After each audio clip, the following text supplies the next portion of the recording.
Dostlar salam. ActiveX Data Object dərslərimizin ikinci və son hissəsi ilə davam edirik. Dostlar, bu dərsdə biz keçən dərs 2XL arasında ActiveX-dən istifadə edərək necə məlumat aparmaq və ya necə məlumatı gətirmək bunun haqqında danışdıq. Lakin bu dərsdə isə biz artıq 2XL arasında deyil də XL ilə Access Database və ya SQL Database arasında necə məlumat mübadiləsi etmək olar, bunun haqqında danışacağıq. Dostlar, bu dərsdə sadəcə sadə şəkildə etməyəcəyik. Biraz daha fərqli olaraq real istifadədə, real praktikada daha professional kodlar necə yazılır, daha professional strukturlar necə yazılır və təbii ki də bunların içərisində ActiveX də daxildir ki, yəni biz ActiveX-i sadəcə hansı bir metodlar içərisində deyil də, əslində necə mükəmməl bir struktur qururuq və bundan necə istifadə edirik, vahid bir nöqtələri necə idarə edirik, eyni qaydada bunlar haqqında danışmağa çalışacağıq. Dostlar, ilk öncə mən istəyirəm ki, təbii birbaşa VBA pəncərəmi açmamışdan öncə əlbəttə ki, bir Access Database yaradaq. İlk öncə deyim ki, dostlar, bu dərsin mövzusu Access-də necə database yaratmaq, ümumiyyətlə necə Access Database yaratmaq və ya ki, Access-də necə bir table və s. məlumat bazası yaratmaq deyil. Əgər bununla bağlı nəsə bir çətinliyiniz varsa, tövsiyə olunur ki, bunu ayrıca bir araşdırasınız. Əksəriyyətlə sadəcə biz Access Database üzərində bir table əlavə edib də bir test table əlavə edib, daha sonra isə artıq işin VBA tərəfinə keçid edəcəyik. Dostlar, Access-i açıram və bir ədəd table əlavə edirəm və bunu save edək. Həmin adına employees yerində olduğu kimi, yəni ki, Excel database-ində olduğu kimi bir ədəd table və eyni adlı bir table yaradaq. Dostlar, bunun dizayn bölməsini keçid edək və burada artıq eyni qaydada bizim sütunlara uyğun gələn bu şəkildə, yəni birincisi fin olsun, bunun tipi short data, short text olsun. Eyni qaydada, təbii ki, bu primary keydir bu arada. İkincisi bizim üçün olsun, deməli, name, eyni qaydada o da short text. Surname short text olacaq. Eyni qaydada gender short text olsun. Növbəti birth date gəlir. Hansı ki, bu da eyni qaydada öz tipinə uyğun olaraq date formatında olmalıdır. Date formatında və daha sonra isə salary isə dostlar eyni qaydada bizim üçün düşünürəm ki, number olması kifayət edəcəkdir. Bu şəkildə öz table'ımı yaratdım və save düyməsinə klikləyək. Datasheet bölməsinə gəldiyimiz zaman isə artıq bu table'ın yarandığını və heç bir məlumatın olmadığını görə bilərsiniz. Bax dostlar, bu şəkildə database'imizdə, Access database'imizdə bir table yaratmış olduq və artıq bununla əslində bizim işimiz yoxdur. Bunu artıq bağlaya bilərik. Dostlar, XL VBA-nin özünə gəldikdə isə artıq burada biz müəyyən bir işlər görəcəyik. Hansı ki, dediyim kimi videonun əvvəlində də bizim burada gördüyümüz işlər və yazdığımız kodlar və strukturlar real praktikalarda, daha professional kodlarda bu şəkildə yazılır və bu şəkildə tətbiq olunur. Düşünürəm ki, sizin üçün də faydalı bir video olmuş olacaqdır. Dostlar, ilk öncə onu deyim ki, ümumi gedişat əslində XL, necə ki 2XL arasında biz keçən dərsdə müəyyən bir kodlar yazmışdıq, müəyyən bir struktur yaratmışdıq. Əslində aşağı-yuxarı eynidir. Hətta bunu sübut etmək məqsədi ilə mən istəyirəm ki, burada add new employee demişik. Hansı ki, bu add new employee-nin bu subprosedurunu kopyalayayım və bunu Access DB moduluna əlavə edəcəm. Müəyyən bir düzəlişlərimizi də edək həmçinin. Dostlar, məqsədim odur ki, hansı ki, bura yazılmış, yəni ki, yeni bir işçi əlavə edildiyi zaman, dostlar, bu əslində heç bir şey, yəni struktur olaraq heç bir şey dəyişmir. Sadəcə müəyyən bir düzəlişlərimizə ehtiyac var, onları edəcəyik. Hətta sübut etmək üçün ki, əslində ActiveX Data Object, yəni necə ki, o birinci dərsdə göstərmişdim sizə slaytda, inteqrasiya prosesi çox sadədir. O inteqrasiya prosesinin həqiqətən sadə olduğunu göstərəcəm. Dostlar, connection, ümumiyyətlə, bütün kod struktur demək olar ki, eynidir. Sadəcə, dediyim kimi, bir-iki nöqtədə dəyişiklik etməliyik. Onlardan birincisi, dostlar, Edio, deməli, kitabxanasının connection sinifinin open metodunda biz connection string yazırdıq. Hansı ki, biz keçən dərsdə müəyyən bir, deməli, oxşatmalar etmişdik ki, bu bir otağın qapısını açmaq üçündür. Yəni, hər hansı bir database-ə və ya ki, otağa giriş məqsədli yazılır connection string və biz connection stringi bir saytdan əldə etmişdik. Yenidən dostlar, mən istəyirəm ki, həmin o sayta yenidən daxil olun. Hansı ki, dostlar, connectionstring.com. Daxil olduqdan sonra dostlar, biz təbii ki, keçən dərsdə XL-ə daxil, yəni deməli, müraciət etmişdik. Bu səfər isə Access-ə müraciət edəcəyik. Və dostlar, aşağıda bir çox yenə eyni qaydada connection stringləri görürsünüz. Lakin bizə burada ən sadə şəkildə standart security bölməsi altında bir connection string var. Baxın dostlar, aşağı yuxarı demək olar ki, yəni digər connection stringə bənzəyir. Provider'ın adı və s. data source. Və dostlar, bizim əsas buradakı məqsədimiz, yəni bu data source olmuş olacaqdır. Dostlar, həmən bu kodu istəyirəm ki, kopyalayım. Kopyaladım, gətirək, eyni qaydada dostlar, bu stringin daxilinə deməli yapışdıraq. Və gözləndiyi üzrə dostlar, data source-u dəyişməliyik. Həmən database'imin özünə gəlirəm və bu database'in propertiesine daxil olub security bölməsindən object name'i buradan götürəcəm. Götürdükdən sonra dostlar, bunu artıq gətirib də yəni bu C-dən başlayaraq SSDB, yəni bunun uzantısının daxil olmaq üzrə bunun əvəzinə öz Access database'imin həm adını, həm də adresini bura əlavə edəcəm. Dostlar, bir dənə, yəni bu birinci dəyişiklikdir. İkinci dəyişiklik isə baxın, burada employees hansı ki table'ın adını yazmışdır. Əslində bu səhifənin adı təbii ki Excel üçün. Artıq bu birbaşa table adı olduğu üçün artıq burada kvadrat mötərizə və dollar şərsinə gərək yoxdur. Bu şəkildə birbaşa employees özünü də əlavə edə bilərsiniz. Artıq dostlar, əslində digərlərinin heç bir şeyə toxunmağa ehtiyac yoxdur. Fikir versəniz, əslində bütün kod strukturu demək olar ki, birə-bir eynidir. Gəlin yoxlayaq. O zaman dostlar, bir ədəd işçi əlavə edəcəm. Bu şəkildə bir işçini əlavə edirəm. Adını, familiyasını, həmçinin onun deməli cins məlumatını əlavə edirəm. Birth date olaraq isə, yəni eyni qaydada bir tarix əlavə edirəm. Həmçində bir maaş əlavə edəcəm. Add düyməsi dostlar, assign makro Excel-də qalıbdı. Sonuncu dəfə bunu istəyirəm ki, Access-ə deməli keçirdim və burada artıq dostlar fikir versəniz, add düyməsini kliklədiyimiz anda baxın, məlumat add olunmuş oldu. Yaxşı, gəlin ilk öncə bunu bu şəkildə yoxlayaq. Birinci istəyirəm ki, bunu Access database'in özündən bir baxaq. Həqiqətən də əlavə olunubdurmu? Employees cədvəlinə daxil olduğum zaman isə baxın dostlar, həmin məlumatların artıq Access-ə gəlib düşdüyünü görə bilərsiniz. Hansı ki dostlar, biz bunu yenə eyni qaydada ActiveX Data Object, yəni IDEO kitabxanası vasitəsilə etdik. Sadəcə dəyişdiyimiz nöqtə nə oldu? Connection string. Çünki dostlar, artıq biz Excel otağına deyil də artıq biz Access otağına daxil olmağa çalışdığımız üçün bunun da özünə xas olan açarından istifadə etdik və geri qalan da zaten içəriyə doğru addımlamaq və s. hamısı onsuz da deməli bilinən məsələlərdir.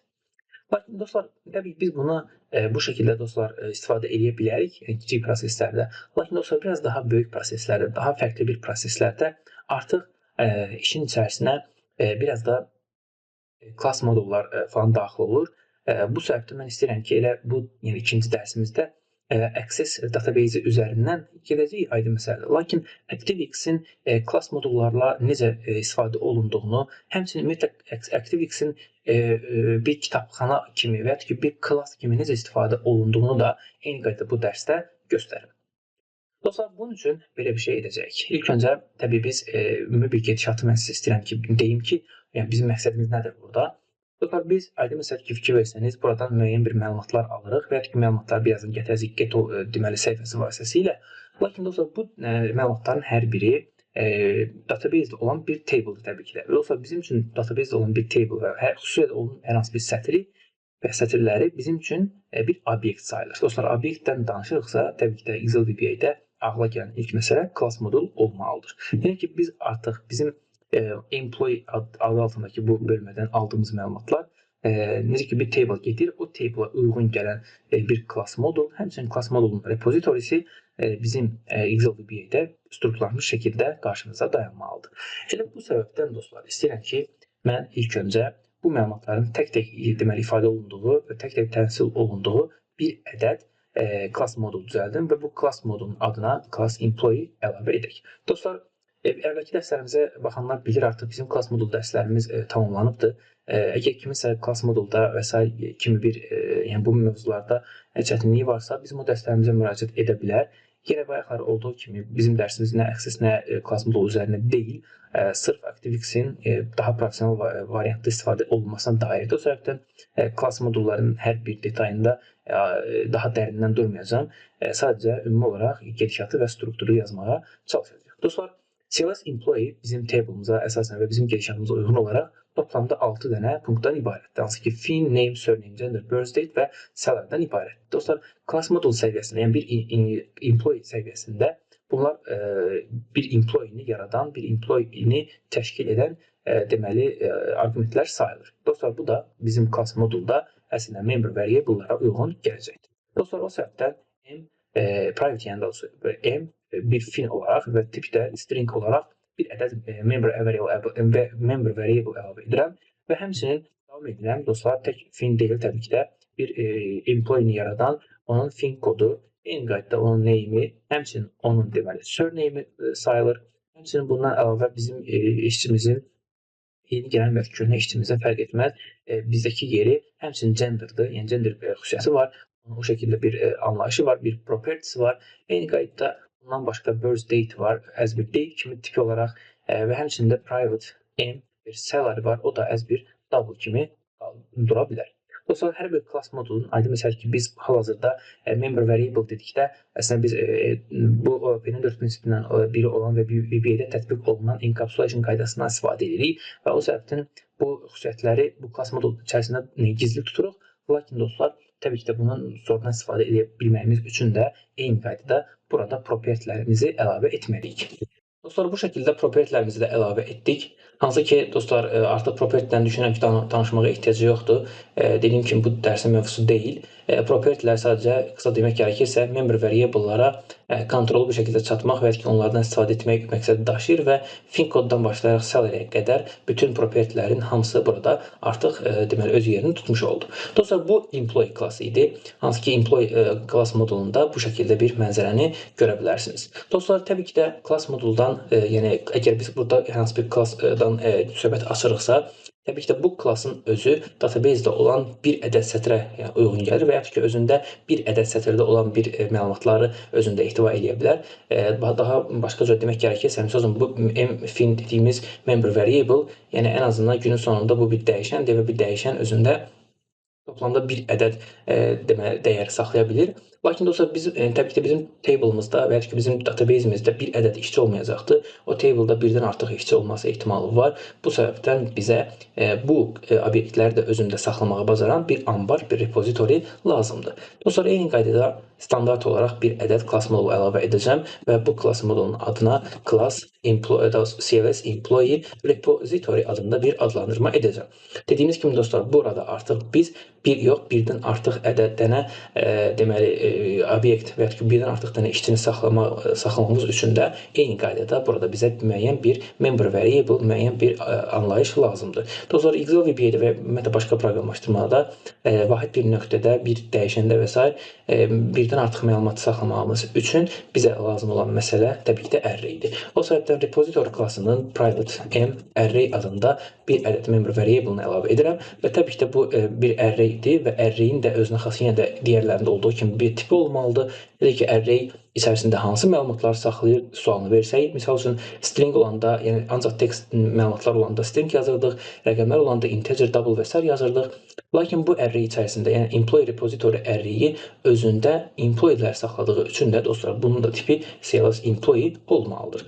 Yaxşı dostlar, indi məsələ budur ki, bu bizim repository klassımızdır. Biz hələ ki dediyim kimi dostlar, hələ ki ActiveX data objectə gəlməmişik, hələ çatmamışıq ora. Biz hələ yəni öz strukturumuzu qurmağa çalışırıq. Yəni ActiveX-in hansı nöqtədə bizə kömək olacaqdır? Baxın, bunu birazdan sizə deyəcəm. İndi dostlar, biz array-imizi yaratdıq. Təbii ki də bu array-in içərisi birincisi private-dır. Təbii ki də biz buna birbaşa çata bilmirik. Lakin bu array-in də içərisi təbii ki də boşdur. Biz bir şəkildə bunu doldurmalıyıq. O səbəbdən mən ilk öncə standart olaraq class initialize eventini, həmçində terminate eventini gətirirəm. Məqsədimiz odur ki, dostlar, mən bu repository-yə müraciət etdiyim zaman bu M array-in daxili içərisi artıq mənim obyektlərimlə və yaxud ki database-imdə olan məlumatlar ilə doldurulmalıdır. Tamam, baxın, əsas məqsədimiz də budur. Yaxşı dostlar, biz bunu normalda necə edirdik? Əvvəlki dərslərimizə baxanlar bilir. Hansı ki, mən bu repository klassına müraciət etdiyim zaman artıq class initialize avtomatik olaraq işə düşürdü və bunun içərisində yazılmış olduğumuz set array və ya ki init array deməli bizim və ya ki fill array də deyirik bəzən ona doldurma, yəni bu array doldurma əməliyyatı gedib də database-dən müəyyən məlumatları gətirib də bu array-in içərisinə obyektləşdirilmiş bir şəkildə toplayırdı. Dostlar, yenidən təkrar edirəm sözümü. Mən repository klassına müraciət etdiyim zaman class initialize metodu zaten bu eventi avtomatik işə düşürdü. Bu eventin içərisinə yazmış olduğumuz nə idi? Hansı metod idi? Hansı ki, bu M array-i avtomatik şəkildə doldurmaq. Tamam? Çünki mən repozitoriya müraciət etdiyimiz zaman əslində repozitoriya müraciət etməyimizdəki əsas məqsədimiz nədir? Bu array-yə gəlib çatmaq, bu array-in də içərisində mənə lazım olan məlumatlar var. Dostlar, sanki belə deyək də, məsəl üçün biz hər hansı bir bizə bir məhsul lazımdır bir şirkətdə, tamam. Mən məhsulun kökü, məhsulun toplandığı yer haradır? Təbii ki də anbardır. Gedib anbardan bunu istəyəcəm. Qələm lazımdır, kağız lazımdır. Bax bu şəkildə bunu da o şəkildə başa düşə bilərik. Bizə müəyyən bir məlumatlar lazımdır. O məlumatlar üçün də lazım olan anbara müraciət etməliyəm. Təbii ki də anbarda da məhsullar hazır olmasa, hər bir dərədə olsa, bu bizim üçün artıq mənasızdır. Dostlar, o səbəbdən o mənasızlığı aradan qaldırmaq üçün mən bu array-yə müraciət etdiyim zaman class initialize metodu işə düşəcək. Bu da öz içərisində dostlar bu şəkildə bir şey eləyək. Private, deməli, sub deyəcəyik və set array deyək. Array-i set eləsin. Hansı ki call set array deyəcəm. Bu şəkildə dostlar set array metodu class initialize-dan çağırıldığı zaman array-in içərisini doldurmalıdır. Nə ilə? Employee ilə. Yaxşı, dostlar, baxın, indi əsas məsələ burada başlayacaqdır. Hansı ki dostlar, biz set array deyirik ya. Set array gedib də dediyim kimi məlumat bazasından məlumatları gətirib eyni qaydada bu array içərisinə toplamalıdır. Yaxşı dostlar, bizim məlumatlar hardadır? Bizim məlumatlar bu Excel-in özündə deyil. Hər hansı bir range-ində deyil. Başqa bir Excel-də deyil. Bizim dostlar məlumatlarımız Access database-ində yatır. Dostlar, bu anda artıq biz elə bir burada yazdığımız kodlar vasitəsilə Access database-indən gedib də məlumatları gətirib onları obyektləşdirib daha sonra onu array-in içərisində toplayacağıq və bu şəkildə bizim istifadəçimiz və ya bizim özümüz bu kodun başqa hissələrində, bu strukturun başqa nöqtələrində bu array-dən istifadə edəcəyik rahat bir şəkildə. Dostlar, bu bizə nə qazandırır? İlk öncə şifahi olaraq onu demək istəyirəm. Çünki biz bu şəkildə repozitorləşdirilmiş və strukturlaşmış bir şəkildə məlumatları fetch etdiyimiz zaman, məlumatları gətirdiyimiz zaman artıq hər bir proses üçün gəlib də Access database-nə müraciət etməyəcək. Çünki dostlar, fikir versəniz, məsələn, mən burada get all employees demişəm, tamam. Get all employees dediyimiz zaman gedib sadəcə məsələn burada yenidən connection yaradıram, nə bilim ki, burada ls open və s. Hansı ki, bunların hamısı təkrarlanan bir məsələlərdir. Bunları ən azından az da olsa əslində biz vahid bir nöqtədə toplayıb da bunu bir nəfərə, ya ki, bir klasa əslində ehtiva eləyə bilərik. Dostlar, baxın nə dedim? Bu işi biz bir klasa ehtiva edəcək. Hansı ki, biz o klası çağırdığımız zaman, o klasa müraciət etdiyimiz zaman və ya ki, o işə müraciət etdiyimiz zaman bu connection yaratma, bu bağlantını yaradıb da məlumatları apıb gətirmək işinə sırf o baxacaq. Yəni ki, mənim deməli, hər hansı bir sub prosedurum öz başına gedib də necə deyirlər, Access database ilə hər hansı bir bağlantı yaratmayacaqdır, tamam. Bunların hər biri vahid bir nöqtədən idarə olunmalıdır. Dostlar, ən sadə şəkildə belə bir şey deyə bilərəm. Məsələn, sabahlar deyiləcək ki, artıq data source-un yeri dəyişdi, tamam. Nə edəcəksiniz? Bütün gəp sub prosedurların hər birindən nə edəcəksiniz? Məcbur bu data source-ları dəyişəcəksiniz, düzdürmü? Baxın, elə ilkin işin yəni bu hissəsində belə necə siz çətinliklə qarşılaşacaqsınız ki, yəni mən sadəcə data source dəyişəndə nə qədər metod var ki, bunların içərisində connectionlarda olan openləri, yəni bu connection stringlərin hər birinin deməli gedişatını dəyişdirməliyəm. Tamam. Baxın, elə bu hissədə belə baxanda düzgün getməyən bir məsələ olduğunu artıq başa düşürük. Biz elə bir şey etməliyik ki, bu vahid bir nöqtədən idarə edilməlidir ki, o məsələlərlə qarşılaşmayaq. Tamam. Yaxşı dostlar, bu başqa bir misal da deyə bilərəm. Əslində daha da yəni uyğun bir misalda düşünürəm ki, misal üçün burada biz dostlar get all employees demişik, tamam. Get all employees bir sub proseduru adı üstündə məlumatları gətirmək üçün və ya ki, bununla məşğul olan bir məlumatdır və ya da ki, bu məlumatları dostlar range-ə yazdırmaq üçün olan bir prosesdir, tamam. Amma bunun işi gedib də Access database-nə qoşulmaq deyil ki, düzdürmü? Access database-nə bir zəhmət başqası qoşulsun. Necə deyərlər? Hava səbəbdən olsa, bu kimi uyğunsuzluqlar olsun və ya ki, bu tip yəni kiçik məsələlər var ki, hansı ki, bunları biz strukturlanmış bir şəkildə əslində idarə edə bilərik. Yaxşı dostlar, çox uzatmayaq. O zaman repository klassına geri qayıdıram. Nümunəmizə elə bu set array üzərindən davam edək. Bu set array-in üzərinə düşən odur ki, dostlar, bu set array gedib Access database-indən məlumatı gətirib onu array içərisində toplamalıdır. Lakin dostlar, bayaqki sözümü təkrar eləmək istəyirəm. Bu set array-in özü məlumatları array-ə toplamaq deməli vəzifəsi var. Tamam. Demədim ki, fikirləşsə nə dedim? Məlumatları array-ə toplamalıdır. Demədim ki, Access-ə qoşulmalıdır. Dostlar, Access-ə qoşulmaq prosesini bir zəhmət başqası görsün. Və dostlar, bu səbəbdən mən istəyirəm ki, burada bir ədəd class modulu yaradım və bu class modulun deməli adına AudioDB olaraq, CS AudioDB olaraq bir adlandırma edəcəm. Dostlar, məqsədim budur ki, bu klasa mən müraciət etdiyim zaman, hansı ki bizim əvvəlki dərslərdə görmüş olduğumuz və ya əvvəlki bölmələrdə deməli görmüş olduğumuz bu connectionların new edilməsi, nə bilim connectionların open edilməsi, kimi və yaxud ki yenidən connection close, nothing edilməsi və s. kimi proseslər var. Bunların hər birini bunun özü idarə etməlidir. Tamam. O səbəbdən belə bir şey edəcəyik. Dostlar, mən istəyirəm ki, bu dediyim kimi ilkin ilə əsas bizim bundan tələb odur ki, bu klasa müraciət edildiyi zaman, yəni ki, class initialize olduğu zaman, həmçinin class terminate olduğu zaman nəsə bir şey baş verməlidir. Class initialize olduğu zaman həmin database ilə, yəni hansı database ilə, Access database ilə bağlantı yaradılmalıdır. Dostlar, baxın, sırf bu sualın üzərində gəlin işləyək. Dostlar, normalda biz bağlantını necə yaradırıq? Deyirik ki, dim connection, tamam, as bir new AudioDB connection deyəcəm və bu connection'a daha sonra nə iş görürük? Connection deyib də open deyərəkdən öz deməli connection stringimizi yazacağıq. Dostlar, təbii ki də burada indi biz qərar veririk bir developer olaraq ki, bu initialize prosesi var. Və yaxud ki, initialize prosesinin içərisində olan bu dim connection anlayışı var, connection'ın yaradılması. Biz bəli connection open deyəcəyik, amma lakin dostlar, bu connection open'ı biz nə üçün edirik? Bizim məqsədimiz olur ki, o bazaya, o Access database-nə hər hansı bir məlumatı ötürmək, və yaxud ki, o bazadan hər hansı bir məlumatı sorğulamaq məqsədi daşıyır. Dostlar, bu sorğulamaq əməliyyatları, məlumatın aparılması və ya gətirilməsi fərq etməz. Hər biri başqa-başqa işlər, düzdürmü? Bu klassın başqa-başqa subprosedurları sayılır. Təbii ki də mən hər bir subprosedur üçün yenidən durub da connection yaratmalı deyiləm, düzdür? Çünki əksər elə olsaydı, elə baxanda bunlar hamısı düz idi da. Bunlara artıq yenidən bunu bu şəkildə class modulları tökməyin nə adı var idi? Bu səbəbdən mən bunu vahid bir nöqtədən idarə etməyim üçün və bu connection bağlantısının, bu qapının açılmasını və qapıdan bir neçə nəfərin eyni vaxtda girməsi üçün və eyni vaxtda başqa-başqa işləri görə bilməsi üçün mən bunu bir ortaq bir nöqtəyə çıxarmalıyam. Dostlar, bunun üçün də biz burada private olan connection tipində, yəni adında bir dənə qlobal bir dəyişən, tabii qlobal dedikdə bu modul üçün qlobal, o səbəbdən qarşısına private yazdım ki, yəni modul üçün qlobaldır, amma kənar üçün private'dır.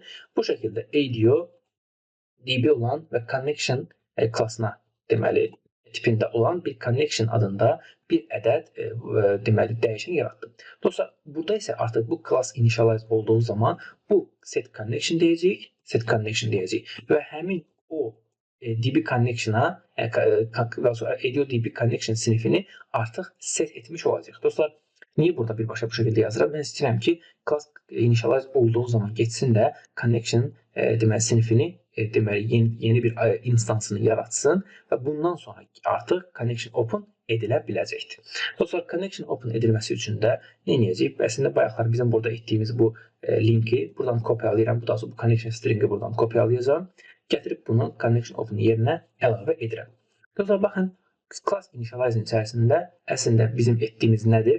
AudioDB connection deməli sinifini deməli obyektini yaradıram. Ümumiyyətlə bağlantını yaradıram. Yəni ki, otağın qapısını açıram və artıq əslində mənim işim bitir. Dostlar, təbii ki də bu class işini bitirdikdən sonra da nə baş verməlidir? Hansı ki, bu qapını bağlayıb da necə deyirlər, kilitləməlidir. O səbəbdən connection nöqtə close deyəcəm və eyni qaydada connection bərabərdir nothing demiş olacaq. Dostlar, baxın, bu iki class, bəlkə bu iki daha class dedikdə bu iki metodu, yəni bu classın metodları biri connection yaratmaq üçün və digəri isə connection'ı bağlamaq üçün istifadə olunur. Artıq bax bu iki proses arasında mən nə yazsam və bu açıq connection'dan istifadə etdiyim zaman mən öz işlərimin hamısını görmüş olacağam. Dostlar, gəlin indi bunu bir şəkildə ilk öncə yoxlayaq. Yəni ki, bu deməli AudioDB klası düzgün çalışırmı? İlk öncə bunu yoxlamağa çalışaq. Bunun üçün dostlar gəlirəm public sub deyəcəm. Hətta ehtiyac yox, düşünürəm ki, birbaşa bunun üçün zaten bu məsələlərin hamısını dəyişdirəcəyik. Burada qalmağına ehtiyac yoxdur. Burada deməli dim deyək, audio as bir connection, daha doğrusu CLS AudioDB deyək, AudioDB və set audio, o class initialize işləməyini göstərmək üçün bu şəkildə edəcəm və CLS AudioDB deyəcək. Və dostlar, F8 ilə addımlayaq. Baxın dostlar, birbaşa class initialize gəldi. Baxın dostlar, connection-ı open edir, yaradır. Dostlar, misal üçün nəsə bir iş gördük və ən sonunda isə gedir də həmin o connection-ı bağlayır və çıxır. Dostlar, fikir versəniz, nəticə olaraq biz bir nöqtədə, yəni sadəcə bu data source-ları, bu connection stringləri yazdıq. Artıq bundan sonra mən nə qədər bunu bu şəkildə istifadə etsəm, artıq data source-u dəyişməyə və s. ehtiyac yoxdur. Yəni ki, bayaqlar mən sizə bir sual verdim. Mən dedim ki, sabahlar data source-un yeri dəyişəndə nə olacaq ki, bütün hər yerini dəyişməyə məcburiyyətiniz, düzdürmü? Yəni bunu etmək məcburiyyətindəsiniz. Lakin o zaman əslində CSS bu şəkildə bir strukturu yaratdığınız zaman sadəcə buradan dəyişməyiniz kifayət edir ki, bütün struktur düzgün bir şəkildə çalışmış olsun. Yaxşı dostlar, access-db-yə geri qayıdıram. Yəni bunu da zaten artıq başa düşdük. İndi isə mən istəyirəm ki, CSS employee repository bölməsinə yenidən qayıdaq. Dostlar, bu hissələrinə diqqətlə baxmağınız xahiş olunur və təmsilində onun qabaq tövsiyə olunur. Çünki biraz qarışıq ola bilər. Çünki class modulun, buradakı repository klassının, həmçində AudioDB klassının qarşılıqlı şəkildə istifadə olunmasına şahid olursunuz. Yəni birindən digərinə birinə keçirib sürətli şəkildə o səbəbdən müəyyən məsələləri qaçıra bilərsiniz. O səbəbdən diqqətli baxmağınız tövsiyə olunur. Dostlar, biz AudioDB klassını niyə yaratdıq? Bizim ki, bu harada bizə ehtiyac oldu, harada bizə tam bizim buna ehtiyacımız oldu? O zaman ehtiyac oldu ki, biz employee repository'dən set array dediyimiz zaman məlumatlar gedib də database-dən sorğulanıb gətirilməlidir. Tamam. Bax, bu səbəbdən mən set array daxilində dedim ki, məlumatları Access database-indən sorğulamalıyam. Yaxşı, onu necə sorğulayacaq? Gəlin baxaq. Necə ki, dostlar, bayaqları yazdığımız əslində ADO as new CLS AudioDB deyəcəm. Hansı ki, mənim öz yaratdığım bu AudioDB, CLS AudioDB deməli, bu klassını çağırıram. Dostlar, bu klass daxilində məqsədim nədir? Bu klassdan gözləntim nədir? Bu klass mənim üçün Access database ilə connection yaradıb, mənim ona verdiyim əmr vasitəsilə gedib də o Access database-indən həmin məlumatlar, lazım olan məlumatları gətirib gəlməlidir. O səbəbdən dostlar, nə demişdik? Class initialize ilə əslində termination arasında yazdığımız bütün, artıq bu prosesdə, bunu təbii ki, fiziki olaraq yazmırıq da bunun arasında, prosto mən onu misal olaraq deyirəm. Yəni ki, bu iki class initialize olandan terminate olana qədər, nə qədər arada proqram yazacaq və ya nəsə bir proses yazacaq, hamısı bu connection-a aid olan bir məsələdir. Dostlar, o səbəbdən gəlin belə bir şey edək. Mən bu klassdan gözləntilərimdən biri odur ki, mən bu klassa, AudioDB klassına müraciət edeyim və orada elə bir metod olsun ki, mən o metoda müraciət etdiyim zaman bütün məlumatları və ya lazım olan sorğuya uyğun olan məlumatları hamısını gətirsin, gəlsin. Dostlar, bu səbəbdən public bir function deyəcəm. Təbii ki, geri bir dəyər qaytarmalıdır və burada belə bir adlandırma, fetch datas adında bir adlandırma, deməli, funksiya yarada bilərik. Dostlar, təbii ki, gələn məlumatlar, dostlar, aydın məsələdir ki, qarışıq məlumat olacaqdır. Ya fin kod, yəni rəqəm var, tarix var, string var və s. O səbəbdən burada variant olaraq bir tip yaradılır. Dostlar, fetch datas nədir? Məlumatların deməli database-dən sorğulanması. Dostlar, connection sadəcə bir connection yaradır. Yəni ki, bir bağlantı yaradır və otağın qapısını açır. Lakin bizim məlumatları götürmemiz üçün də içəridən bir nəfər olmalıdır. Bu da bizim üçün nə idi? Record set. Dostlar, o səbəbdən rs as bir new deməli AudioDB record set olacaqdır. Dostlar, bundan sonra artıq biz RS-ə zaten artıq bilirsiniz ki, müraciət etdiyimiz zaman, yəni RS-i open etdiyimiz zaman bu bizdən birincisi source tələb edir, ikincisi isə bizdən active connection tələb edir. Dostlar, active connection'ımız, baxın dostlar, artıq bizim bu connection'ımızdır. Bayaqlar sözün başında nə demişdim? Bunu yarattığımız zaman. Bu connection'ı biz yaradırıq, bu bağlantını açırıq və bu bağlantını açıb da başqalarının istifadəsinə verəcəyik. Bunlardan birincisi dostlar, fetch datasıdır. Fetch datas deməli funksiyası sayılır. Lakin dostlar, bu qarşısında source-da tələb edir bizdən. Source da bilirsiniz nədir dostlar? Source da əslində bizim bu fetch datasa dediyimiz sorğunun icra olunmasıdır. Hansı ki, mən deyəcəm ki, tutaq ki, select ulduz from employees və ya ki, select from ulduz, nə bilim, ancaq kişilər, qadınlar və bu şəkildə bu sorğuları icra etməlidir. Dostlar, təbii ki də hər dəfə fərqli sorğu göndərəcəyim üçün bu bilməyəcəkdir hansını icra etsin. Yəni ki, tək-tək tutub da burada fetch data 1, 2 yazası deyiləm. Onun əvəzindən bu məlumatı mən kənardan deməli query adı altında bir string tipində olan bir dəyişəndə arqument olaraq, parametr olaraq göndərəcəm. Dostlar, gətirib də bunu RSOP-nin qarşısına, source bölməsinə yazıram. Dostlar, əslində fikir versəniz, əslində gedişat eynidir. Sadəcə burada artıq bir strukturlaşdırılmış bir şəkildə biz bunları icra edirik. Dostlar, RS də eyni qaydada bu connection-dan açıq qapıdan istifadə edərək otağa daxil oldu, məlumatları götürdü, artıq nə etməlidir? Onu otaqdan kənara çıxartmalıdır. Dostlar, bunu da necə edəcəyik? Təbii ki də bu function bu götürülən məlumatları geriyə qaytarmalıdır. Yəni ki, fetch data rs.get rows deyəcəyik. Və ən sonunda dostlar, nə iş görəcəyik? Təbii ki də rs bərabərdir nothing deyəcək ki, bu da bu şəkildə burada olsun. Dostlar, sual verə bilərsiniz ki, bəlkə record setin özünü də bu şəkildə qlobal bir dəyişənə çıxardaq. Onu da etmək olar, doğrusunu demək gərekirsə. Sadəcə burada belə bir məsələ var ki, biz bu rs record set, yəni dəyişənini ən azından bizim case-də sadəcə fetch data içərisində istifadə edəcəyik. O səbəbdən onu nəsə bir qloballaşdırmağa ehtiyac yoxdur. Bu səbəbdən fetch datasının içərisində qalması bizim üçün kifayət eləyəcəkdir. Çünki əks təqdirdə bunu qloballaşdırsaq, biz belə deyək də hər zaman fetch datası eləmirik ki, düzdürmü? Yəni ki, biz ancaq insert eləyə bilərik, tamam, ancaq update eləyə bilərik. Bu zaman yəni record set anlayışına ehtiyacımız olmayacağı üçün, yəni boşu-boşuna onu da yəni initialize etməmiş olaq və bu səbəbdən elə bu həm o səbəbdən, həm də bu səbəbdən fetch datası içərisində ancaq record seti yazırıq. Dostlar, heç nə, fetch datası müraciət etdiyimiz zaman artıq o bizə həmin məlumatları geri gətirəcəkdir. Gəlin baxaq necə olacaqdır. Employee repository içərisinə qayıdıram və burada dostlar bu gələn deməli məlumatı qarşılaması üçün də bir ədəd variant tipində olan bir array düzəldirəm və bu array-yə ado.fetch datası deyəcəm. Bu məlumatlar mənə geri qayıtmış olacaqdır. Yəni dostlar, bu hissəsinə qədər də eyni qaydada yoxlayaq. Yenidən qayıdıram Excel Dados Access DB-yə. Burada artıq baxın, biraz da məqsədlərindən biri də odur ki, hər bir metod yəni öz işini görməlidir. Yəni ki, mənim add new employee və ya bunun tipində olan bir subprosedur Access database ilə deməli hər hansı bir bağlantı qurmaq üçün deyil. O sadəcə add new employee eləməlidir. Access database ilə məlumatı qoy həmin onun işini görən, onun məhsul klassı və ya məhsul prosesi, məhsul proseduru etsin və ya ki, repository klassı qoy öz üzərinə düşəni etsin. Dostlar, bu dediyim əslində yəni ki, proqramlaşdırmada məşğul olan bir məsələlərdən, yəni ki, bir metod bir iş görməlidir. Mükəmməl bir əgər metod yazmaq istəyirsinizsə, yəni hər bir işi öz metoduna həvalə etməlisiniz. Yəni ki, bir metod həm tutaq ki, deyirəm, məlumatı yazmaq və ya ki, oxumaq deməli, qabiliyyətə malik olmamalıdır. Demirəm, amma texniki olaraq ola bilər bəlkə də. Amma ki, bu düzgün bir anlayış deyil. Yəni ki, bir metod bir iş görməlidir və bu şəkildə bu prinsipləri göz önündə tutaraq, dostlar, bu şəkildə biz iş bölgüsünü aparırıq. İndi nə deyirəm? Dim repo deyək, as bir, deməli, CLS, employee repository olsun, repo yeni qaydada deyəcəm, bərabərdir new, CLS, deməli, employee repository. Dostlar, repo nöqtə, təbii, ehtiyac yoxdur ki, deməyə, məqsədim sadəcə yoxlamaqdır. Dostlar, F8 ilə addımlayıram. Baxın, birinci repository yaranır. Hansı ki, repository yaranmaq dedikdə, repositorinin initialize metodu çağırılır.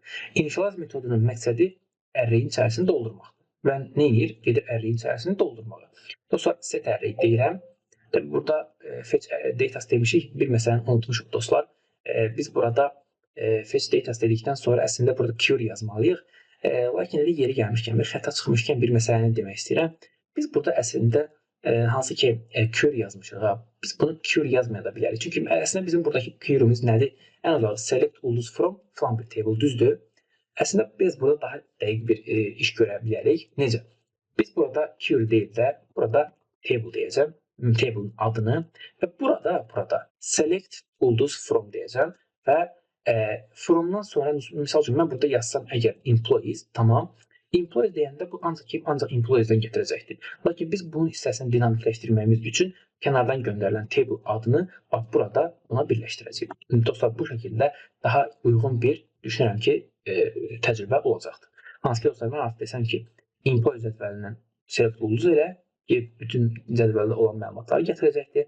Eyni qaydada select ulduz from ki, başqa bir table yazsam, həmin table gətirəcək. Çünki dostlar, record set də eynidir, connection da eynidir, sadəcə table'ın adı fərqlidir.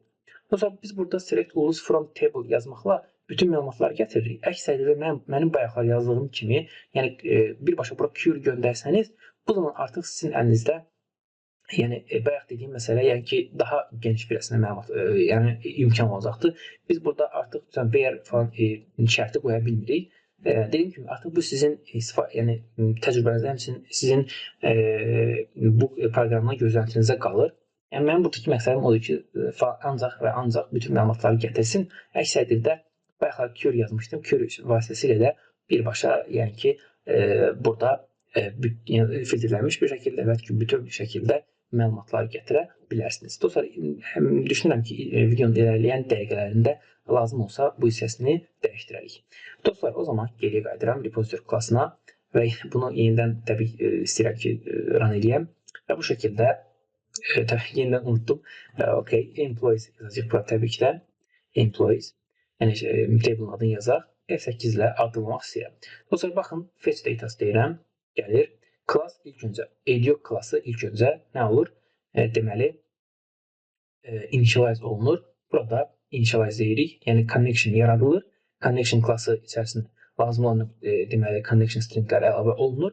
Daha sonra isə fetch datas gəlir. Dostlar, fetch datasa baxın, employees table-ını göndərmişəm. Nə deməkdir? Get the select from eləyəcək hansı table-dan? Employees-dən və onu hansı bağlantıdan istifadə edəcəkdir? Əsas bağlantıdan. Buradan res open deyərək connection yəni daha doğrusu res record setin open edir.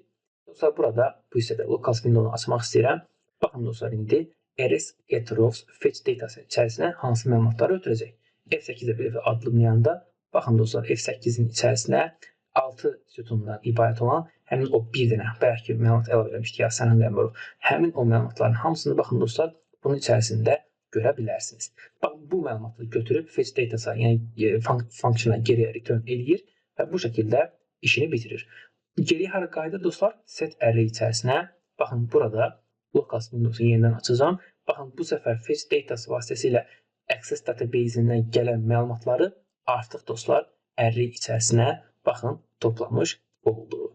Artıq dostlar, biz burada nə qazanmış olduq? Qazanmış olduğumuz odur ki, biz sadə bir şəkildə 1-2 sətirlik kod vasitəsi ilə gedib access database-indən məlumatı sürətli bir şəkildə gətirdik. Hansı ki, burada bizim əsas qazancımız bu oldu ki, bir strukturlaşmış bir kod oldu. İkincisi, kodun oxunaqlığı həmçində o artdı. Həmçində əsas məsələlərdən biri daha professional və daha düzgün bir kod blokları, daha genişlənə bilən bir kod blokları yazmış olduq. Yəni ki, onlardan da elə ən önə çıxanları da nədir? Hər bir subprocedura, hər bir klasa öz işini həvalə etmiş olduq. Dostlar, bu məsələyə yenidən qayıtmaq istəyirəm. Ola bilər ki, kimisə belə alınır, sual qaldı. Hansı ki, biz burada fetch datas dediğimiz zaman bizim bundan gözləntimiz oydu ki, bütün məlumatları getsin, gətirsin. Bu səbəbdən burada birbaşa select ulduz from'un özünü birbaşa bura yazdım. Amma işin ən başında mən bura əslində sadəcə query yazmışdım.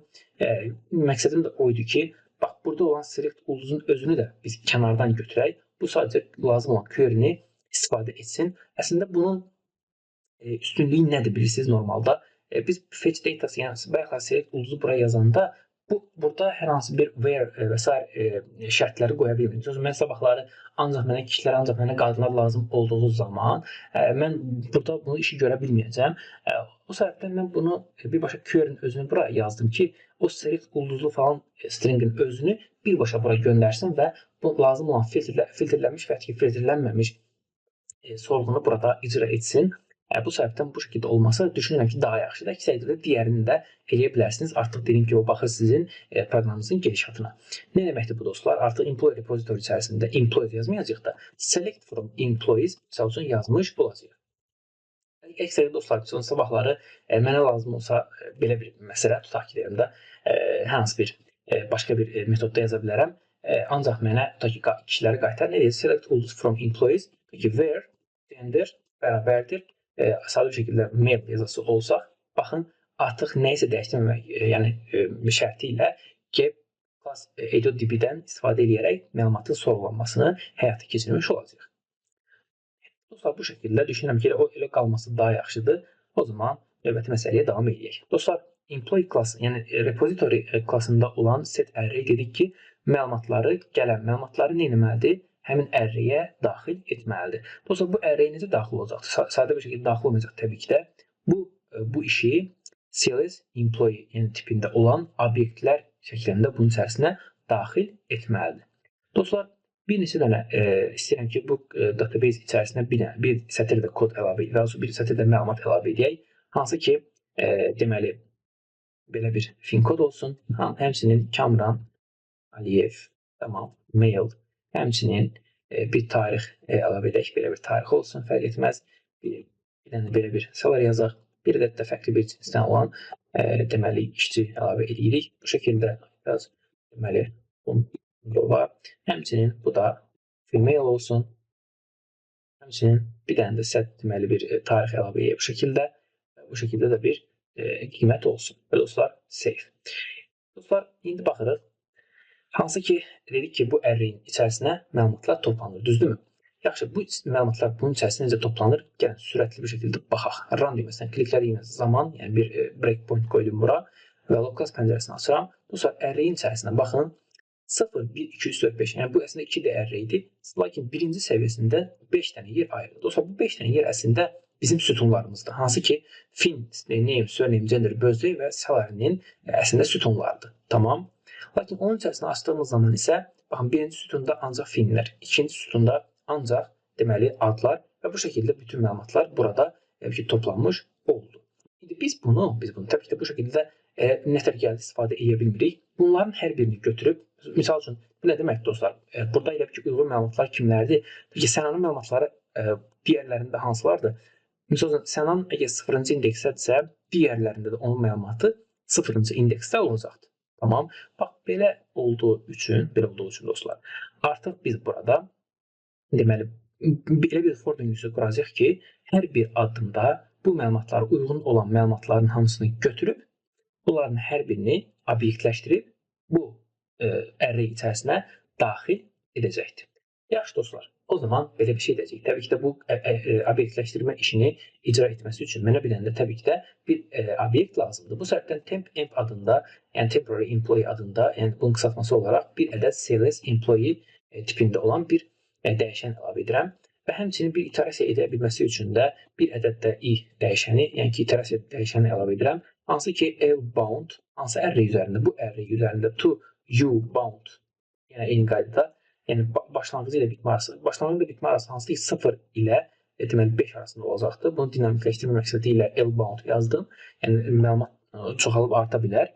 Və bu ikisi arasında dostlar set ilk öncə temp olaraq bir ədəd obyekt yaradacaqdır. Çünki dostlar, bu obyektdən istifadə etməyimizin məqsədi odur ki, bu CLS employee içərisində məlumatların əlavə edilməsi.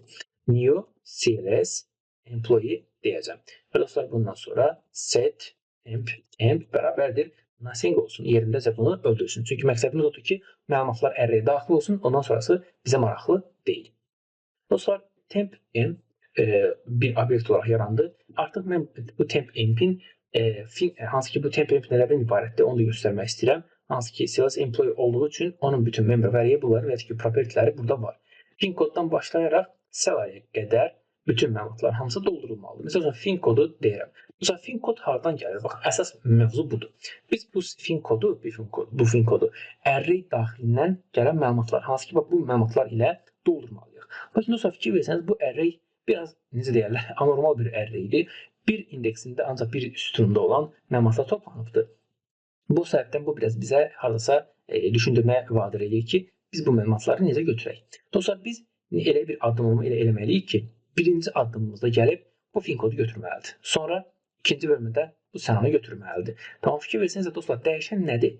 Dəyişən, bax, 0, 1, 2, 3, bunlardan danışmıram. Bu sıfırlardan danışıram, 3 və s. Bunlar dəyişə gedir, düzdür. Lakin sabit qalan, ən azından nisbətən sabit qalan bu ikinci indeksi deyək ki, bu 0, 1, 2 olanlardır. Bu səbəbdən mən əslində bu array'in birinci ölçüsündən, yəni istifadə eləyərək, daha doğrusu ikinci ölçüsündən istifadə edərək bunu ikinci ölçüsü üzərində addımlayacağım. Çünki dostlar, baxmayaraq ki, bunun ölçüsü 5'dir. Lakin dostlar, bu 5 dedim axı sözün başında ki, bu sütunları ifadə edir. Əslində mənim sətirlərimin sayı nə qədərdir? Əslində 3 dənədir. Yəni, çünki toplamda 3 ədəd deməli bizim işçimiz var. O səbəbdən biz 3 dənə addım atmalıyıq. O səbəbdən ikinci deməli 2D yəni olduğu üçün ikinci səviyyəsində olan indeksinin həmin o referanslarını götürəcəm. Həmin o ədədləri götürmüş olacaq. Dostlar, təbii söndürməyək bu qalsın. Həmən yenidən run edirəm. Həmin bu array'in daxilində artıq addımlamağa başlayaq. Necə ki, temp.fin dedim. Bu array'in hansı sütun dostlar, daha sonra hansı indeksi bizim üçün birinci olacaq dostlar 0-cı indeksi. Dostlar bu 0-cı indeks bax bundan gedir söhbət. Hansı ki birinci, ikincidə isə biz i yazacağıq. Eyni qaydada temp fin gəlirəm name, ararı, 1 yenə i yazacağıq. Dostlar burada dedim axı dəyişən nədir? 0, 1, 2 amma müvəqqəti olaraq hələ ki biz nəyi 0 bu sənanın özü harada 0-cı indeksdədir. Bu 0-cı indekslər digərlərində olan dəyərlərini dənədən götürməliyik. Sonra keçməliyik bu birinci indeksə, yəni ki ikinciyə. Yenidən 0, 1, 2 və bu səbəbdən bu şəkildə yazmağımız ən məqsədə uyğun yol sayılır. Dostlar, fikir versəniz, obyektin adı təkrarlanır. O səbəbdən temp, mp bu şəkildə end-biz vasitəsilə kənara çıxarmaq olar.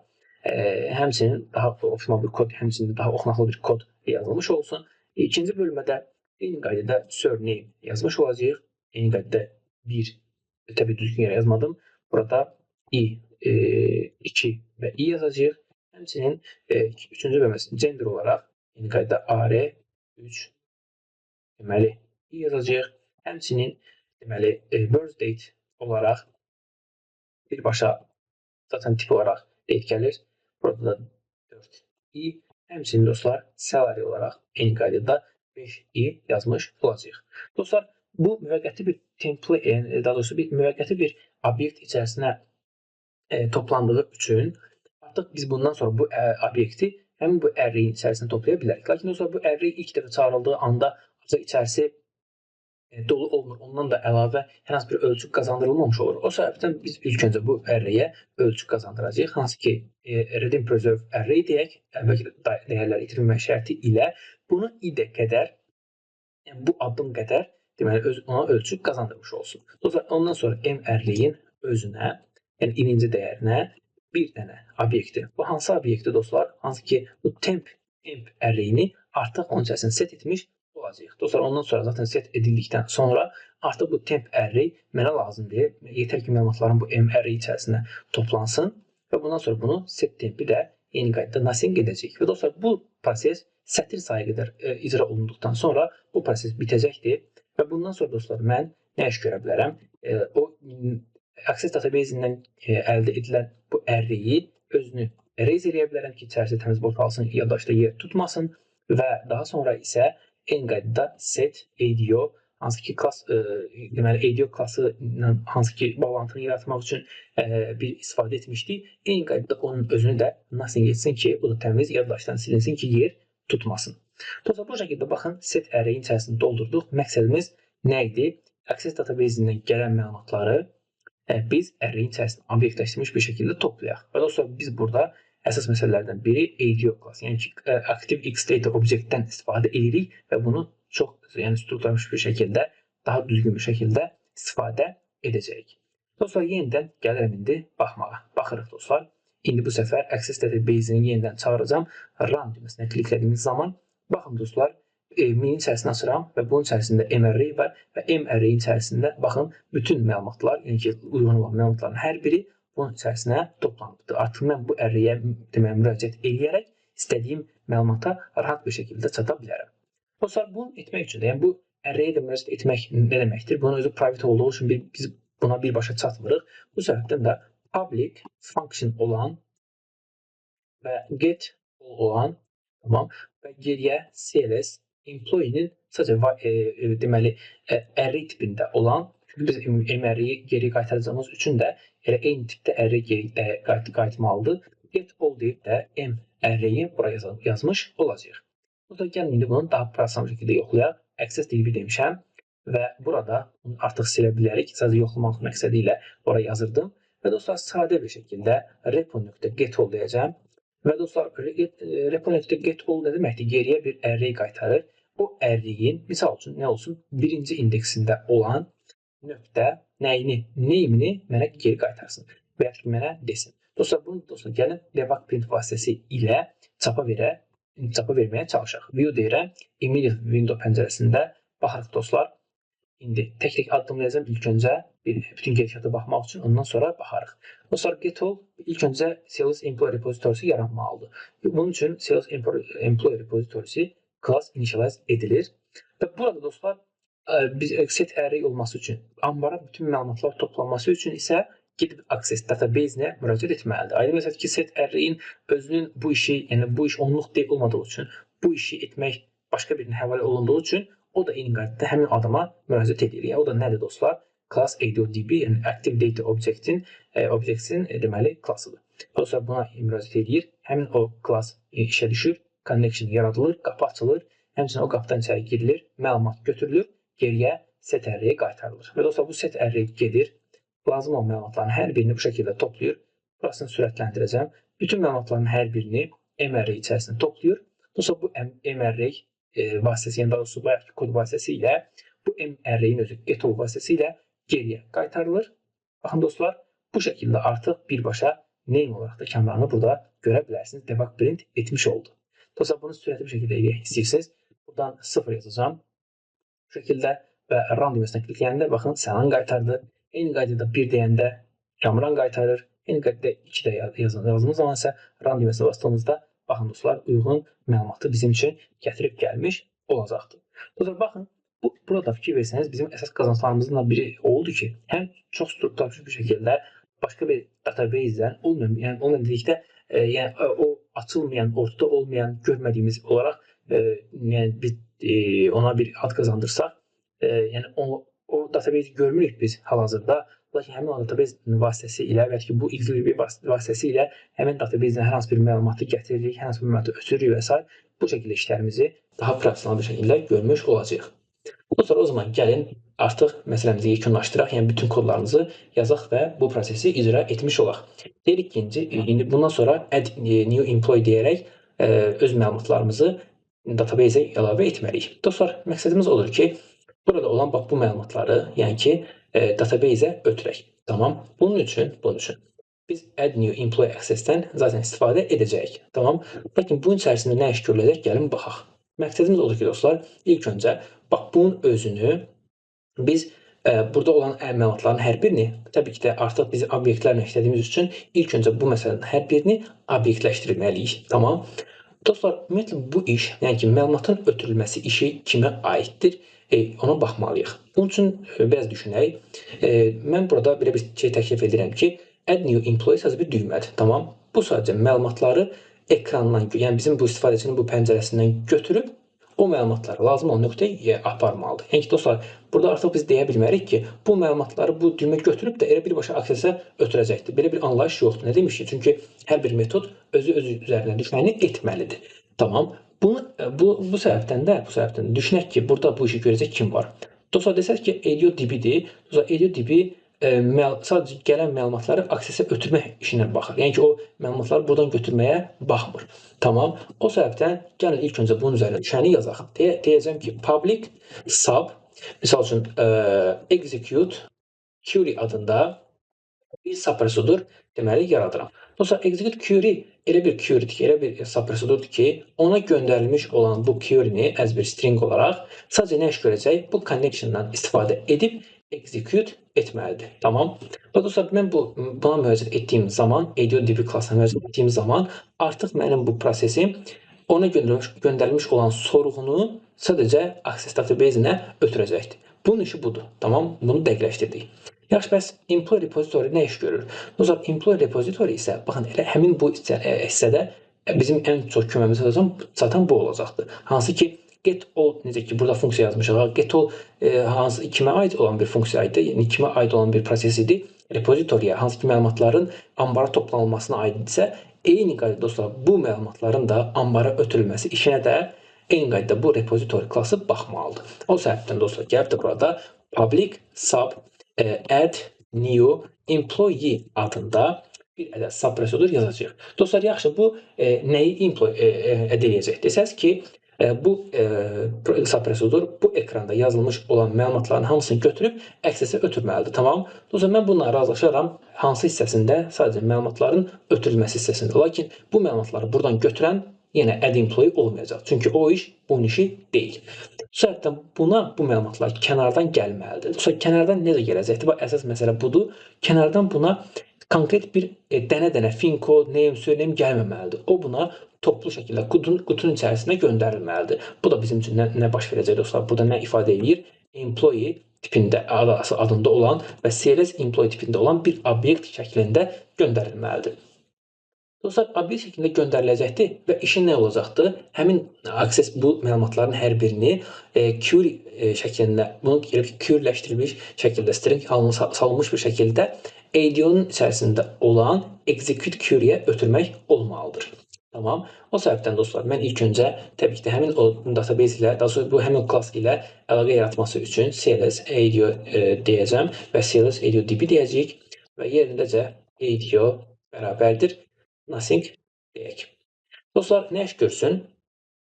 Artıq bundan sonra bizim ADO tamam nöqtə execute query deyəndə həmin o query-ni icra etməlidir. Yaxşı, bunun üçün də mənə bir ədəd query as bir string olan bir dəyər versin.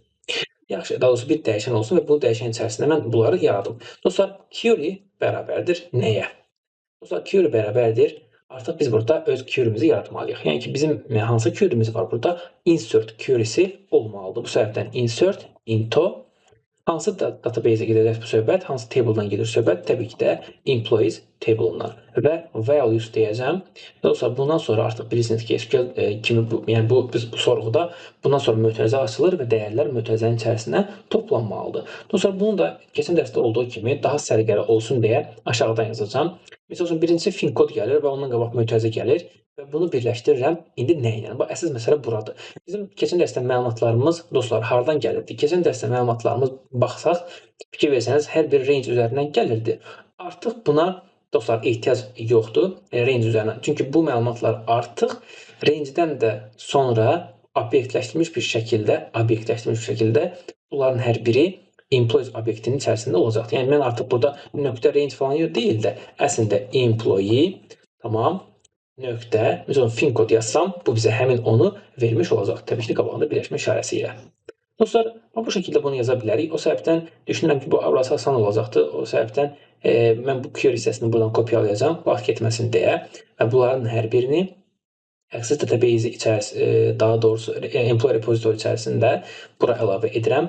Lazım olan düzəlişlərimizi eləyəcəm. Hansı ki, employees-in artıq bir table-dır, səhifə deyil və burada range C5 deyil əslində. Bu artıq bundan sonra bizim üçün olacaqdır employee fin. Dostlar, fikir versəniz, hər dəfə mən gəlib də burada employee fin deyəcəm, nə bilim employee tutaq ki, deyirəm, name deyəcəm.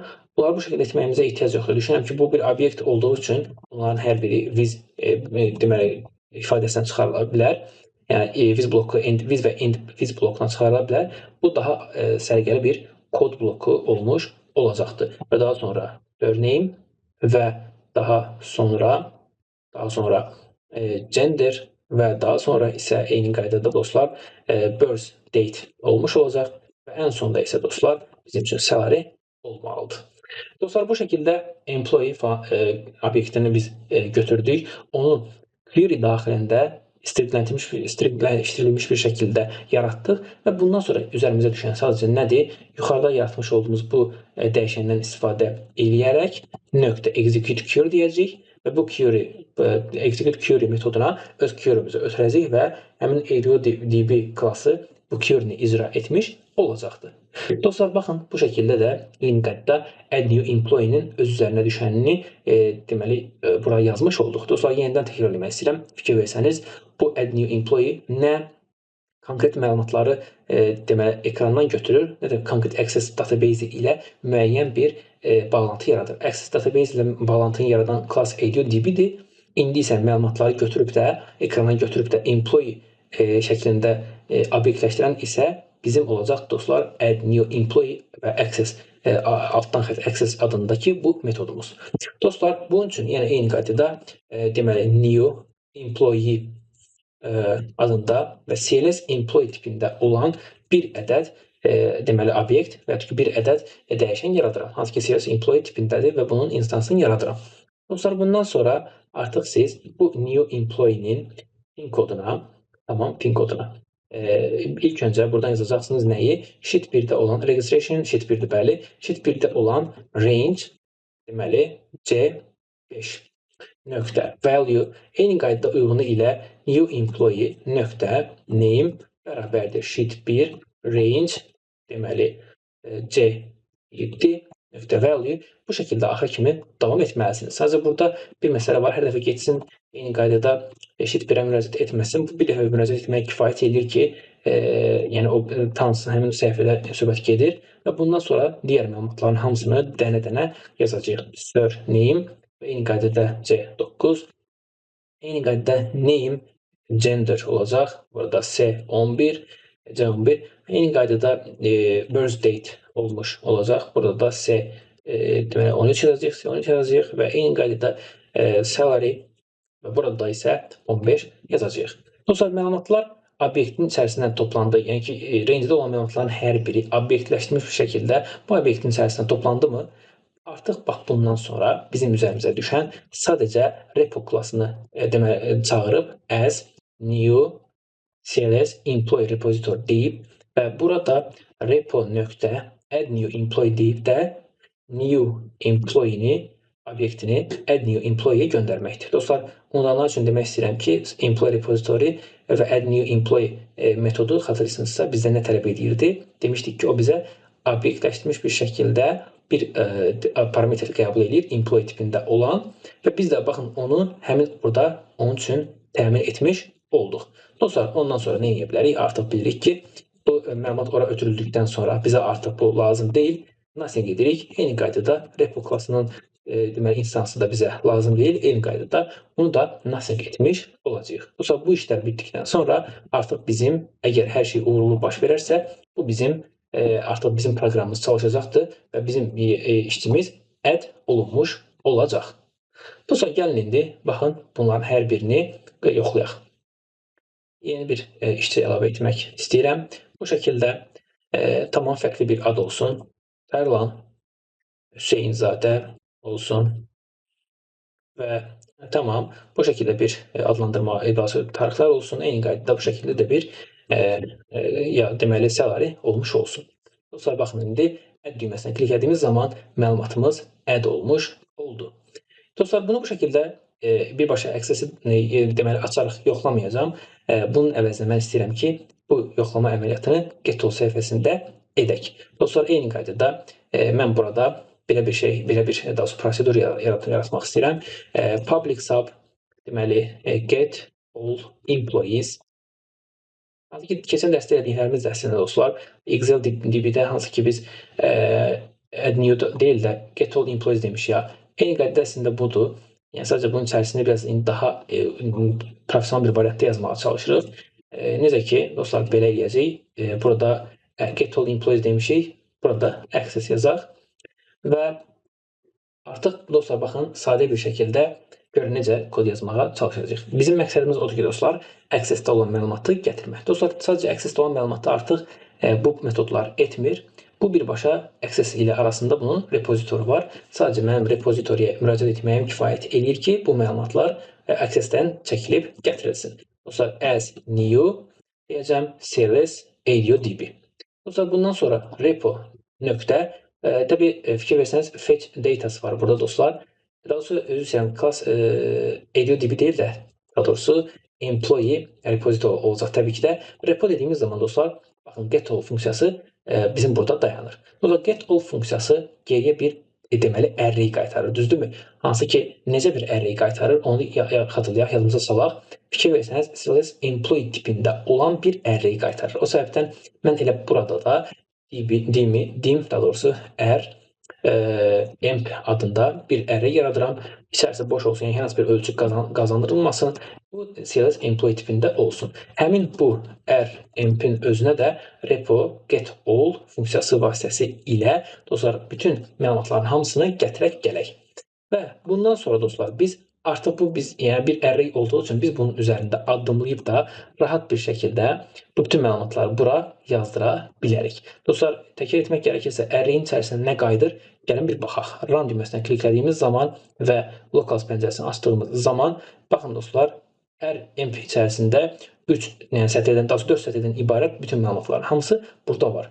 Sadəcə bizim hətta məlumatlar da obyektləşmiş şəkildə cls employee tipində olan bir obyektlər şəklində toplanıbdır. O səbəbdən hər hansı bir başqa bir ədədlər yazmağa ehtiyac yoxdur. Birbaşa member variable'lara və ya property'lərə müraciət edərək məlumatları əldə etmiş olacağıq.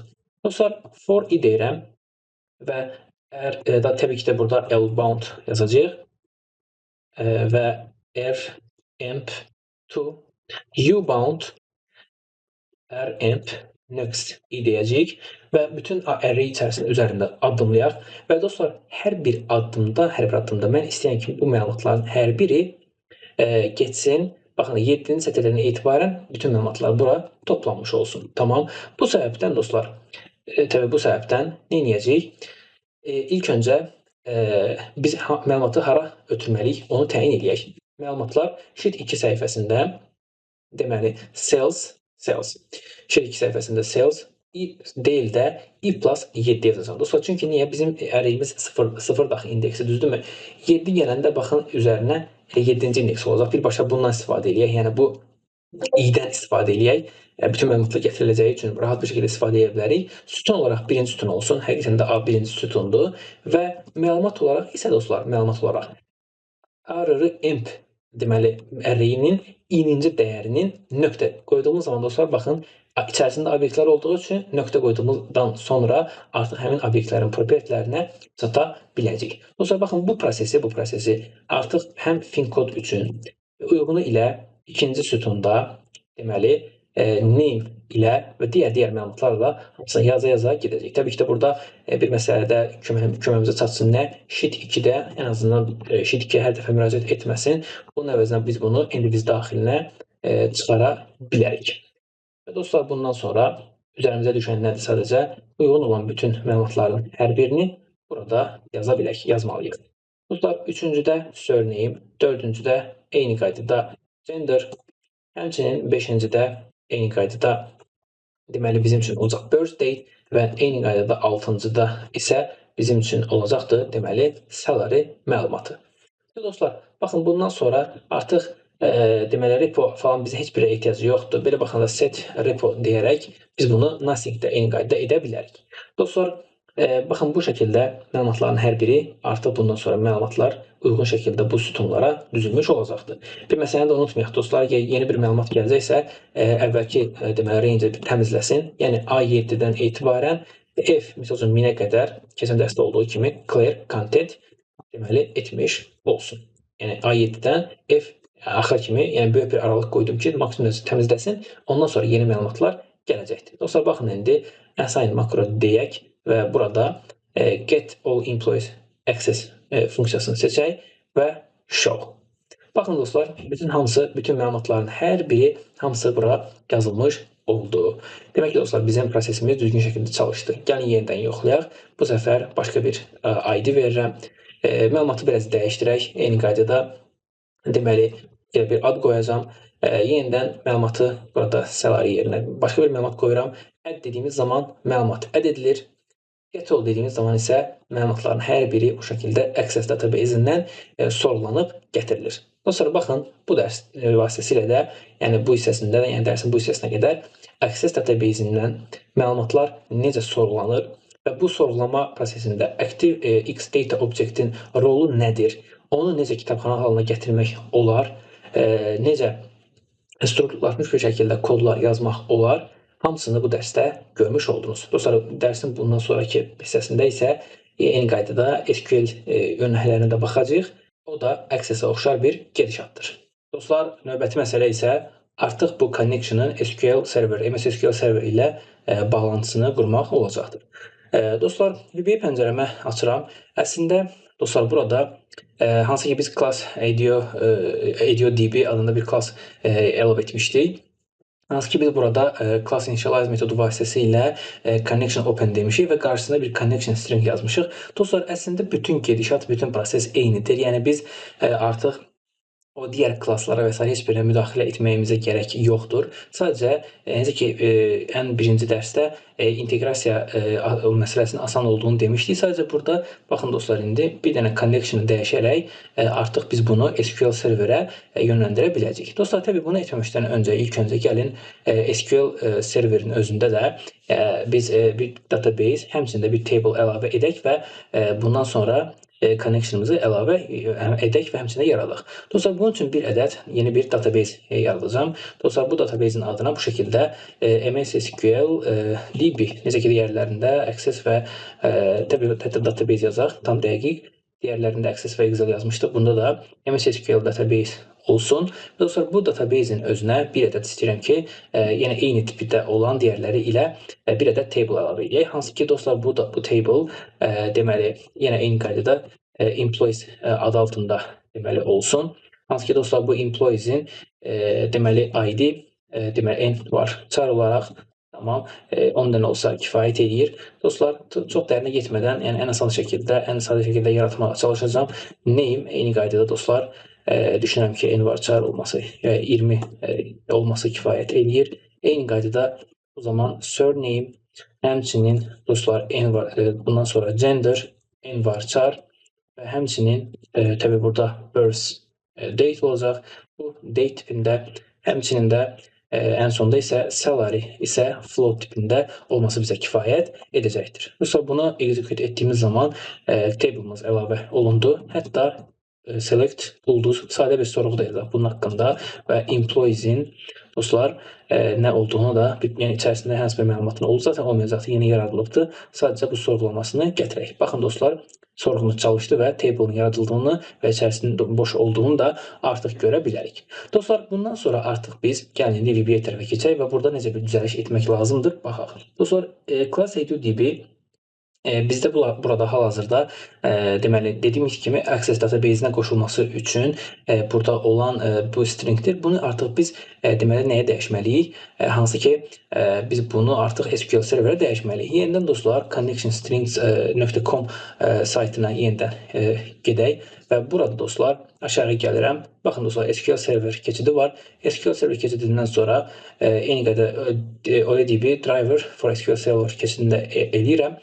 Və burada dostlar, baxın ilk gələn bu security, yəni ümumiyyətlə connection stringlərdən dostlar bizə lazım olan bu dərs üçün, yəni bu video üçün trusted connection setting olacaq. Çünki mən lokalda yəni bunu zaten istifadə edəcəm. O səbəbdən bunun olması mənə kifayətdir. Elə bunu buradan kopyalayıram, gətirək öz burada connection'ımızın içərisinə deməli əlavə edək. Dostlar, burada indi təbii ki də digərlərində olduğu kimi müəyyən düzəlişə ehtiyac var. Necə ki, həm Excel-də, həm də Access-də müəyyən bizdən bir data source tələb eləyirdisə, bu səfər isə dostlar bizim data source-umuz artıq burada bizim serverimiz, həmçinin database-in adı olmuş olacaq. Dostlar, serverin adını, həmçinin database-in adını da SQL serverin özündən götürə bilərik. Necə ki dostlar, baxın burada laptop, arılı bu simvolların hər biri əslində bizim serverin adıdır. Bunu properties bölməsindən dostlar buradan rahat bir şəkildə əldə edə bilərsiniz. Həmçinin bunu gətirib server bölməsində my server yerinə əlavə edirəm. Eyni qaydada dostlar, database-in də adını eyni qaydada properties bölməsindən tam dəqiq bir şəkildə buradan götürə bilərsiniz. Dostlar, hər ikisini bağlayaq və burada da database-in üzərinə əlavə edirəm. Dostlar, baxın, bu kiçik connection string bizə indiki vəziyyətdə kifayət eləyir ki, həmin database ilə connection yaradaq. Dostlar, əks təqdirdə əgər sizin deməli database-inizdə və s. user parole, ümumiyyətlə user şifrə və s. varsa, username şifrə və s. həmçinin də connection stringdə baxın, hansı ki fikir versəniz digər tiplərdə username, password olaraq müəyyən bir bu connection stringlər içərisində müəyyən bölmələr var. Bunlar da həmçinin əlavə edə bilərsiniz. Dostlar, gəlin həqiqətən connection yaradılıb-yaradılmamasını da eyni qaydada digərlərində olduğu kimi yoxlayaq. SQL DB modulun içərisinə gəlirəm. Public sub deməli test deyək və DB ADO as CLS ADO deyək və set ADO bərabərdir. Deməli CLS ADO DB CLS təbii new desək daha düzgün olar. CLS ADO DB deyəcəm. F8 ilə addımlayaq. Baxın dostlar, class initialize olunur. Connection dəyişəni və həmçində connection open dediyimiz zaman baxın üzərinə keçir və müvəffəqiyyətli şəkildə artıq biz connection'ı, yəni SQL server ilə connection yaratmış olacağıq. Yaxşı dostlar, bu bizim connection'ımızın düzgün getdiyinin bir işarəsi idi. Eyni qaydada dostlar, gəlin sadə bir şəkildə artıq digər kodlara ehtiyac yoxdur düşünürəm hələ ki, həmin bu database-ə bir məlumat da həmçinin execute etməyə çalışaq. Hansı ki, class modulu içərisində dostlar fetch data və execute query var. Gəlin bunlardan da istifadə edək eyni qaydada. başlıqları silməyə ehtiyac yoxdur. Sadəcə burada as new desək birbaşa bizə kifayət eləyəcəkdir. Və dostlar, ADO.execute query deyəcəm və məndən bir query tələb eləyir. Sürətli bir şəkildə dostlar, select ulus deyil də, daha doğrusu biz indi məlumat əlavə edəcəyik. O səbəbdən insert olacaq burada təbii ki də. Insert into employees-ə values olaraq isə dostlar, ilk öncə mən bir fin kod əlavə etmək istəyirəm. Bu şəkildə bir fin kod və daha sonra ad, həmçinin dostlar bir familiya, bir ədəd deməli cins məlumatı, kişi qadın məlumatı, həmçinin də bir ədəd doğum tarixini deməli burada əlavə edək. 1996 10-21 desək, ən sonda isə bir maaş məlumatı əlavə edə bilərik. Dostlar, baxın, indi birbaşa heç üzərində addım olmadan və s. run düyməsinə klikləyəcəm. Həqiqətən də bizim prosesimiz çalışdı. Təbii ki, burada unutduq message box yazmağı, amma fərq etməz. Hər hansı bir run etdikdən sonra hansı bir xəta çıxmalı deyə düşünürük ki, bizim məlumatımız əlavə olundu. Dostlar, bunu yoxlamaq üçün MS SQL-ə geri qayıdıram və bayaq yazmış olduğumuz ulduz select deməli bu kodunu və bu query-sini, bu sorğusunu execute eləyəcəm. Dostlar, baxın, execute etdikdən sonra baxın, məlumatların hər biri, bayaq göndərilən məlumatların hamısı burada görmüş ola bilərsiniz. Demək ki, dostlar, fikir versəniz, sadə bir şəkildə bir dənə connection stringi dəyişərək əslində biz nə iş gördük? Əslində bütün prosesi deməli access-dən, yəni başqa bir database-dən götürüb də fərqli bir database-ə yönləndirmiş olduq. Dostlar, bunu da bizdə burada imkan verən təbii ki də ilk öncə ActiveX Data Object kitabxanasının bu şəkildə flexible olmasıdır. Həmçinin bizim qurduğumuz strukturdan qaynaqlanır və bu şəkildə bunu istifadə edə bilərsiniz. Dostlar, bayaq yazdığımız, Access-də yazdığımız bütün kodların hamısını götürüb də buradan gətirib SQL içərisinə əlavə edəcəm. Sadəcə burada uzantılarını, yəni buradan Access-i SQL-ə hamısını dəyişdirəcəm. Və dostlar, dediyim kimi, başqa heç bir şey etməyimə gərək yoxdur. Bütün proses, hər şey eynidir. Sadəcə burada artıq düymələrin əvəzinə, yəni düymələrin daha doğrusu assign makrolarını bu şəkildə götürüb də SQL-ə əlavə edəcəm. Dostlar, baxın, indi bu, elə hazır bu yazılan məlumatları gəlin add eləyək. Add düyməsinə kliklədiyimiz zaman, baxın, add oldu. Həqiqətən add olub olmamasını isə show all employees içərisindən də deməli baxa bilərik. Dostlar, show all employee deyəndə, baxın, həmin orada SQL-də olan məlumatların hər biri gəldi. Dostlar, yeni bir məlumat da əlavə eləyək, hətta tam yoxlamaq üçün burada, misal üçün, ITAS, yeni qaydada Nova və mail şəkildə bir dəyərlər qalsın. Add dediyimiz zaman add olur və həmçinin get all dediyimiz zaman isə, baxın, məlumatların hər biri get all olmuş oldu. Və SQL serverdə bunu yoxlamaq istəsə əgər, dostlar, baxın, execute deyəndə həmin onları hamısını burada görə bilərsiniz. Baxın, bu da dostlar, Excel VBA vasitəsilə ActiveX Data Object kitabxanasından istifadə eləyərək strukturlaşmış bir şəkildə məlumatların ötürülməsi, insert edilməsi, həmçində select edilməsi əməliyyatlarına baxdıq. Dostlar, artıq bundan sonra update olsun, delete olsun və s. kimi əməliyyatlar və digər bildiyimiz əməliyyatların hər biri təbii ki də burada keçərlidir. Hər birindən istifadə edərək də öz işinizi görə bilərsiniz. Dostlar, dərsimiz bundan ibarət idi. Gələn dərslərdə görüşənədək.